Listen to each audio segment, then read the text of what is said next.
I decided to do this video not because I owe anyone anything or explanations, and vice versa, they don't owe me anything.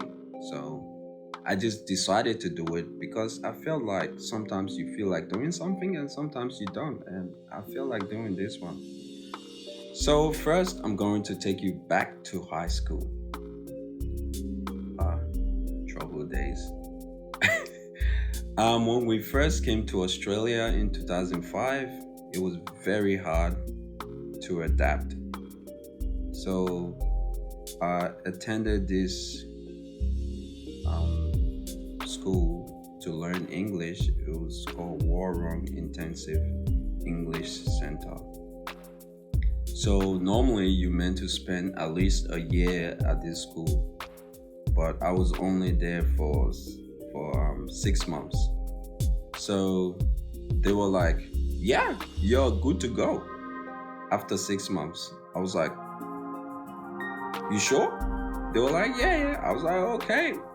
So I did that, learn English for 6 months while I left the others there to complete the other 6 months. So I attended Edmund College for my secondary schooling. I did year seven there.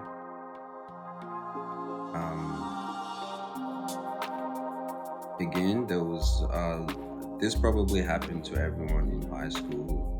There was bullying, some uh, discrimination went on. Um, so I was trying to adapt. So because I didn't know what to do, I I became aggressive. I did some stuff I wasn't proud of. I became violent with everyone. If you look at me in a funny way, oh, we going to war. Like if I catch you looking at me, oh, we fighting. Like I get there was there was fights. There was some wins and losses. So yeah, I kind of just became a product of the environment. Even now, when I look back on my high school days, that's not who I am. I'm a chill, funny, outgoing person. Down to earth, sort of. I'm like your kind of favorite introvert. Um. So yeah, when I think about it, it really hurts me. Like it pains me because those my classmates then didn't got the chance to meet the real me. Like they met me, but they never met the real me because that's not who I was. Like this troubled kid trying to find his way in life. I just felt like that was the only way to make people scared of me back in high school because they were all coming like from all angles, and I just had to put on like a tough shell and just try to get respect. But I got that respect the wrong way. I didn't earn it. It's like I forced it out of people. So I still regret up to this day because they never got the chance to meet the real me. So I completed my HSC there in year 12.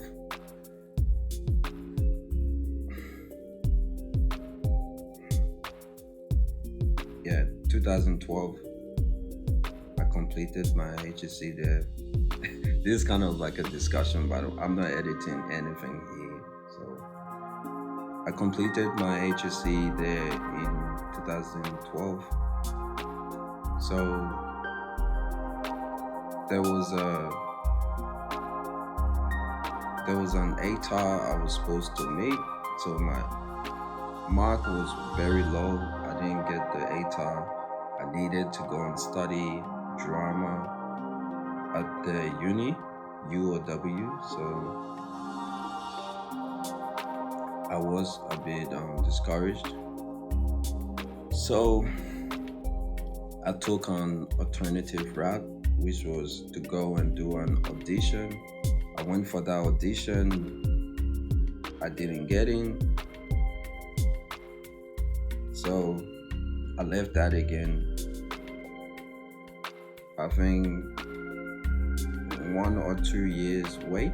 I waited, and then I went back to the uni again. I tried to do a pathway course through the college. It was there was 4 subjects. I passed 3. There was only one I didn't pass. So second time again, I didn't get in. So I kind of lost all hope, and I started to talk down to myself, overthink. So I think I waited 4 to 5 years. I waited out before I could go back again for my third attempt. For those 4 or 5 years, I wasn't just sitting around. Oh, I was working. I was making the cash though. I made that cash within that time frame. So after 4 to 5 years, I went back again for the third time. I did the audition, and then I got in for the third time. They probably felt sorry for me. It's like, oh, this is his third. This is his third time. Let's just let him in. You know, whether they felt sorry for me or not, either way, like I still got in. The point here is, never stop knocking. Always keep knocking on the door. There's going to be a lot of no's, but don't stop until you get that yes. So I got in a Bachelor of Performance. It was a 3 year course. I did that. So there was this particular subject called production. So at the end of each semester for this particular subject, we put on a show for the public to come and watch. So I remember my first show. It was called Love and Information. My voice starting to tremble up. I'm starting to get all overwhelmed. But this is who I am, I never hide who I am. So the show was called Love and Information. Actually, prior to the show, it was just few weeks into the semester, the first semester. I started to overthink a lot again. I started to get into my head. I started to discourage myself. I almost quit the course, like just a couple weeks in. So I reached out to the coordinator. I sent him an email. I was like, look, this is what's happening with me. I'm starting to, get worried. Fear is coming in, is affecting me. So he emailed me back, with some words of encouragement. So I want to say thank you to him. And also I reached out to a few friends as well. You know yourselves, because you know the discussions we had. So I want to say thank you to those friends as well. I reached out to them. I also reached out to my mom, because she's always been there for me no matter what. There was something she said though that stood out to me. It's just like, you know what, we've come a very long way for you to quit now. But if you want to quit, that's fine. I'm not going to stop you.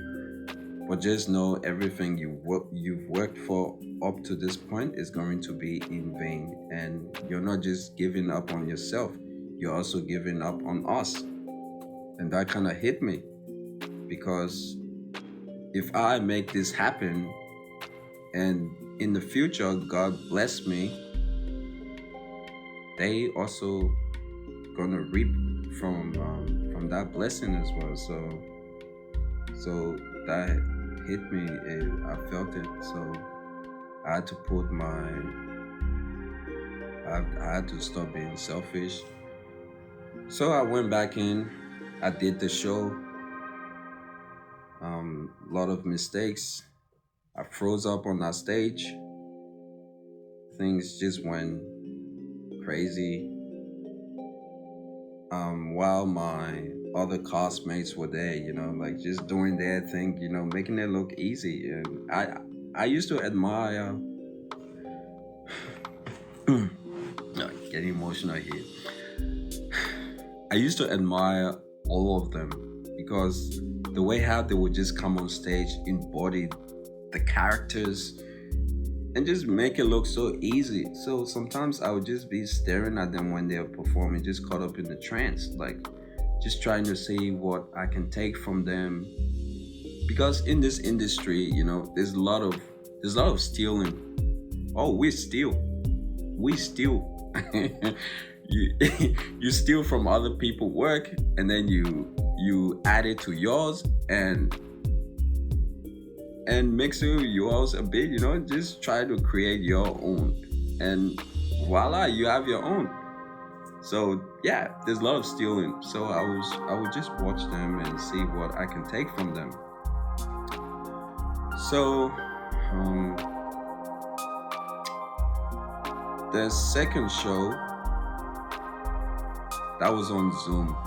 That was during COVID when we had that lockdown. I'm not even going to talk about that. But it was a good show though. It was a good show. I had to peel onions. So um for my third for my third show, it was called Everlasting Love. That Everlasting Love, the third show, that's probably, I mean, I don't want to throw shades on the other shows, but Everlasting Love for me personally, that was probably like one of my best work, like my best work I've done, like in the course. It was a wedding show. I had the opportunity to play the lead role. I was the groom. You know, I got up on that stage, I did my thing, I went there, like I shook everyone. With me, it's always emotions. I'm always bringing emotions. So the groom, he finds out the bride been cheating on him with his best man. So there's just a lot of emotions. And when I was on that stage, doing my thing, I could hear just people just, all up in the feelings. I was just playing, toying around with their feelings, my skills, and everything. I was doing my thing out there on that stage, because I could feel everyone. I could feel the emotions in the room, So I don't even need anyone to come and tell me anything. Like if they come and tell me anything, that's just icing on the cake. The cake is already made. Like I know what I did, I did my shit, I did it. So yeah, so Everlasting Love, that was my best show during the course. The fourth show I did, it was a Western show. We had to dress up as cowboys. That was so cool. That was so fun. I enjoyed that. Um, yeah, I enjoy I I enjoyed that show. It was really fun. But I enjoy all the shows, especially Love and Information. Even though there was a lot of embarrassing moments, mistakes. If I look back compared to the other shows, like I came a really long way. Like I still make mistakes, but it's there was a big shift, big shift. Um, all right, let's talk about let's move on to the next topic. Let's talk about relationships. So I've been in three relationships. Um, the first one, she cheated on me with my friend. The second one, this one was actually my fault. The second one, I take the blame. She's watching like, yeah, that's you better take the blame. Don't put that shit on me. So because everyone know me, I'm not the outspoken sort of type, introvert, shy, humble, down to earth. You I'm kind of guy, you know. So there was a lack of communication from my end. Um, I've never been the type to just sit down, especially to a female, I would say, like just to talk about my feelings, what I'm feeling. And I know with girls, they always want to know what's going on in their significant other head. Like they want to know, like, like whatever is happening with you, they want you to be able to be open with them. And I wasn't that I wasn't really like open to that. Like I always wanted to just bottle things up and just keep it deep down. And so that kind of took a toll on the relationship, because we lack of communication. And I guess she just got fed up and just called it quits. The third one, that one was a family. We had some family issues. The family, her family, didn't really like me dating her, so that ended. Yeah. So the thing with relationships nowadays, though, is like nobody, absolutely nobody out here is perfect. But you have some people out here looking for the perfect guy or the perfect woman. Huh.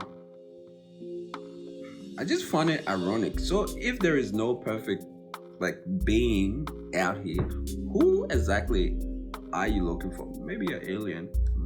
Who knows?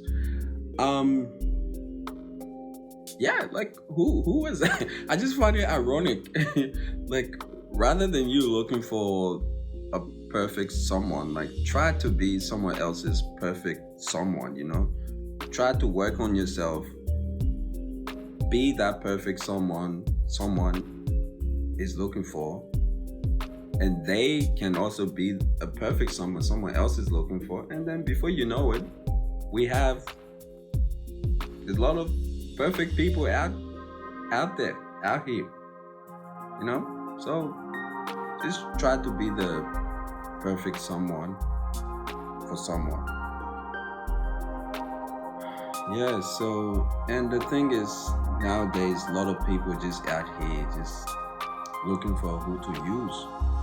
Once they see a really nice guy, a really good girl, the first thing they think about is, how can I use this person? Like, what can they give me? Like, what can they bring to the table for me? Like, are they my type? Are they useful to me? Like, are they gonna take me places?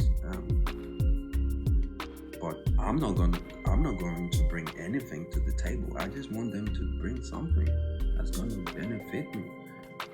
That's pretty much it. That's what's happening out here. A lot of good people getting misused, mistreated. So if you have someone who's holding it down for you and you keep stuffing up, I see a lot of times, like a lot of people keep stuffing up and